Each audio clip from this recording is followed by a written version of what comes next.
നോക്കൂ, വി മുരളീധരൻ എന്ന് പറയുന്ന ഞങ്ങളെ നേതാവിനെയും എന്നെ തമ്മിൽ തെറ്റിക്കാനാണ് നിങ്ങളുടെ പുതിയ ഉദ്ദേശമെങ്കിൽ അത് നടപ്പില്ല. ഒന്നാമത്തെ കാര്യം. രണ്ടാമത്തെ കാര്യം, ആദ്യത്തെ അടി എന്റെ കൈ കൊണ്ട് തന്നെ ആവട്ടെ. പുറത്തേക്ക് പാടാ ചോദിക്കാൻ പോകുന്നത് ഞാൻ അങ്ങോട്ട് പറയാം. ഞാൻ പറയട്ടെ. Let me complete sir. അല്ലല്ല, ഞാൻ ചോദിക്കട്ടെ. പറഞ്ഞു, ആര് പറഞ്ഞു? ശിവാങ്മൂലമൊക്കെ ഇംഗ്ലീഷിലായതിനാൽ ശിവരാജന്റെ വായിച്ച് മനസ്സിലാക്കാൻ കൂടി പറ്റില്ല. അയാൾ എന്നെ പഠിപ്പിക്കണ്ട. ഞാൻ BJP മണ്ഡലം പ്രസിഡന്റ് ആയിരിക്കുമ്പോ അയാൾ യുവമോർച്ചയുടെ booth president. I have been in Singapore for a long time. Oh, I see.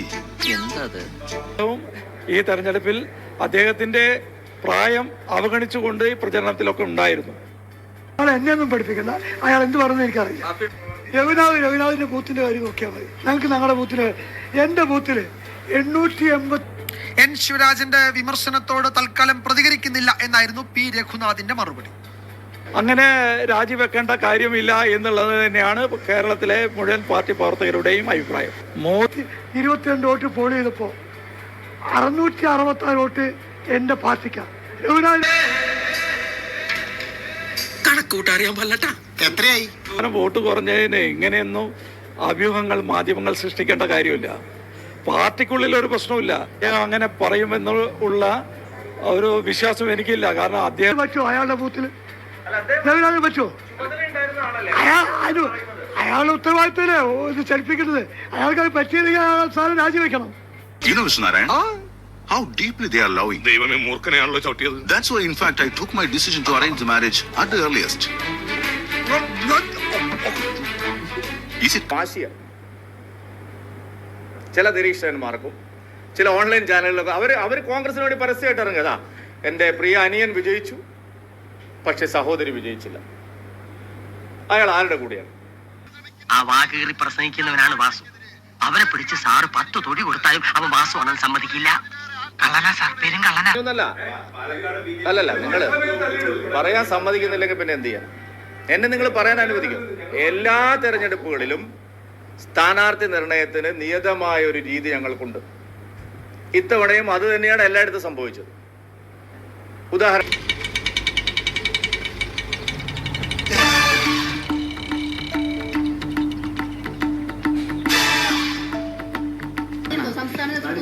അറിയിച്ചിരുന്നു. സ്ഥാനാർത്ഥി നിർണയത്തിന് മുന്നേ സ്ഥാനാർത്ഥി ചർച്ചകൾ വരുമ്പോൾ തന്നെ ഞങ്ങൾ ആവശ്യപ്പെട്ടിരുന്നു, ഒരേ സ്ഥാനാർത്ഥി വേണ്ട, നമുക്കൊരു മാറ്റം വേണമെന്ന് ആവശ്യപ്പെട്ടിരുന്നു. ഇത് ഞാനാ ജയൻ. നീയോ? എടാ, നീ ഇത് എവിടെ പോയി കിടക്കേടാ? വിളിക്കുമ്പോഴൊക്കെ അവിടെ എവിടെയാണെന്നൊക്കെ പറയും. എടാ, സത്യത്തിൽ ഇവിടെ ഭയങ്കര പ്രശ്നങ്ങളാ. എന്ത് പറയുന്നു അത് ശിരസ വഹിക്കുന്ന ആളാണ് ഞാൻ പറഞ്ഞല്ലോ, എൻ്റെ അധ്യക്ഷ സ്ഥാനം ഇപ്പോൾ ഒഴിയണമോ? ഇനി വ്യക്തത കുറവ് വേണ്ട, ഞാൻ വ്യക്തമായിട്ട് പറയാം. എൻ്റെ അധ്യക്ഷ സ്ഥാനം ഇപ്പോൾ ഒഴിയണമോ അതല്ല കാലാവധി തികയ്ക്കണോ എന്നൊക്കെയുള്ള കാര്യങ്ങളിൽ അന്തിമമായ തീരുമാനം അത് ജില്ലാ നേതൃത്വം അന്വേഷിക്കട്ടെ. എന്തുകൊണ്ടാണ് അവിടെ വോട്ട് കമ്മിയാവാനുള്ള കാരണം? അതിന് മറുപടി പറയാൻ ഞാനല്ലേ.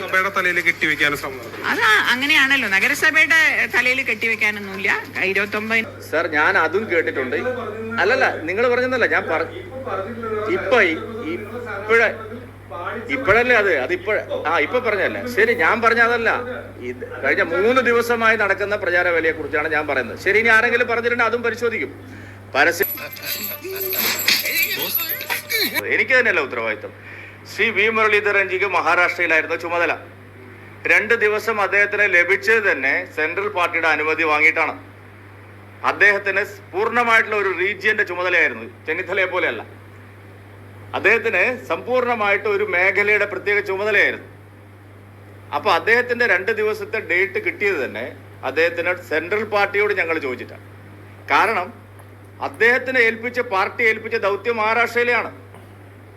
നോക്കൂ, വി മുരളീധരൻ എന്ന് പറയുന്ന ഞങ്ങളെ നേതാവിനെയും എന്നെ തമ്മിൽ തെറ്റിക്കാനാണ് നിങ്ങളുടെ പുതിയ ഉദ്ദേശമെങ്കിൽ അത് നടപ്പില്ല. ഒന്നാമത്തെ കാര്യം. രണ്ടാമത്തെ കാര്യം, പേരുകൾ സജസ്റ്റ് ചെയ്യുമ്പോൾ നമ്മളൊരു മാറ്റം വേണമെന്ന് ആവശ്യപ്പെട്ടിരുന്നു. പക്ഷെ അത് സംസ്ഥാന നേതൃത്വം വിലക്കൊണ്ടില്ല എന്നുള്ളതാണ്. അതിന്റെ പേരിൽ വലിയൊരു പ്രശ്നം പല പ്രാവശ്യം വോട്ട് ചോദിക്കാൻ പോയപ്പോൾ ജനങ്ങളുടെ ഭാഗത്തു നിന്ന് ഞങ്ങൾക്ക് കേൾക്കേണ്ടി വന്നിട്ടുണ്ട്. അല്ല, സ്ഥാനാർത്ഥി മോഹികളില്ല, സ്ഥാനാർത്ഥി മോഹികളില്ല. അല്ല, ഞങ്ങളെ പാർട്ടിയിൽ സ്ഥാനാർത്ഥി മോഹികളില്ല. നിങ്ങൾ അത് പരിഗണിച്ചില്ല.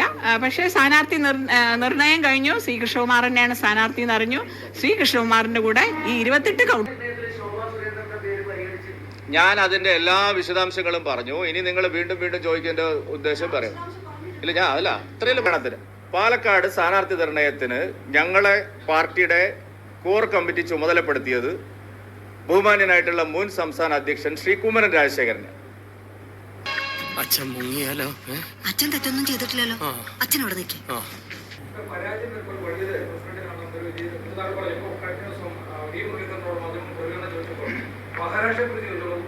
അത് സത്യമല്ലേ? അദ്ദേഹം, ഞാൻ ചോദിക്കട്ടെ, ഉത്തരവാദിത്തം മറ്റുള്ളവരുടെ തലയിൽ എന്തിനാ കെട്ടിവെക്കുന്നത്? മോദിജി വന്നിട്ട് പോലും 43,000 വോട്ടാണ് കിട്ടിയത്.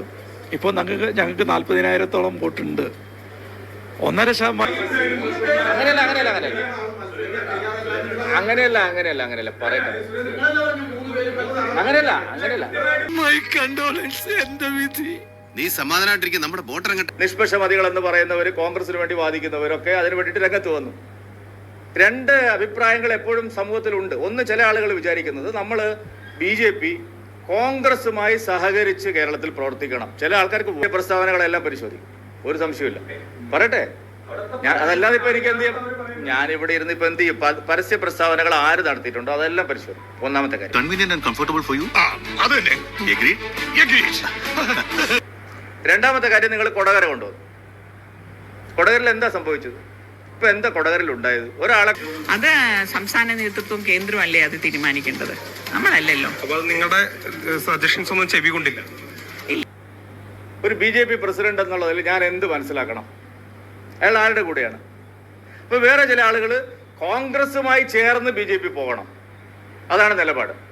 പക്ഷെ ഞങ്ങൾ കഴിഞ്ഞ 10-15 വർഷമായി എടുത്ത ഒരു നിലപാട്, ഞാൻ മാത്രമല്ല, 6% വോട്ടിൽ നിന്ന് BJP 20% വന്നത് ആത്മാഭിമാനത്തോടെ ഞങ്ങൾക്ക് പറയാൻ കഴിയും.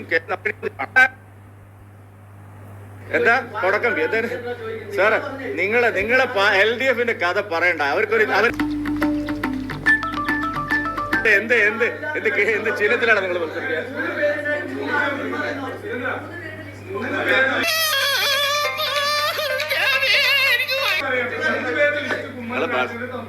അതിൽ 2 പേര് തയ്യാറില്ല എന്ന് പറഞ്ഞു. 3ാമത് ആളെ മത്സരിച്ചു. അദ്ദേഹം മത്സരിക്കുന്നതിന് തലേദിവസം വരെ അതിപ്പോ അദ്ദേഹം പ്രസിഡന്റ് ആയിരിക്കുമ്പോഴും 3 ഉപതെരഞ്ഞെടുപ്പുകൾ ഉണ്ടായിരുന്നു. അദ്ദേഹം പ്രസിഡന്റ് ആയിരിക്കുമ്പോഴാണ് അരുവിക്കരയിലും നെയ്യാറ്റിൻകരയിലും ഉപതെരഞ്ഞെടുപ്പുകൾ നടന്നത്. പക്ഷെ പിറവം ഉപതെരഞ്ഞെടുപ്പും അദ്ദേഹം മത്സരിക്കുമ്പോഴായിരുന്നു. ഞങ്ങളെല്ലാവരും അവിടെ പോയി പ്രവർത്തിച്ചാണ്. അന്ന് കിട്ടിയത് 2000 വോട്ടാണ്. അന്ന് എല്ലാം തെറ്റാണ്. ശോഭാ സുരേന്ദ്രൻ ആരെയും അട്ടിമറിച്ചിട്ടില്ല. ഒരു നഗരസഭാ കൗൺസിലറും ആരെയും അട്ടിമറിച്ചിട്ടില്ല.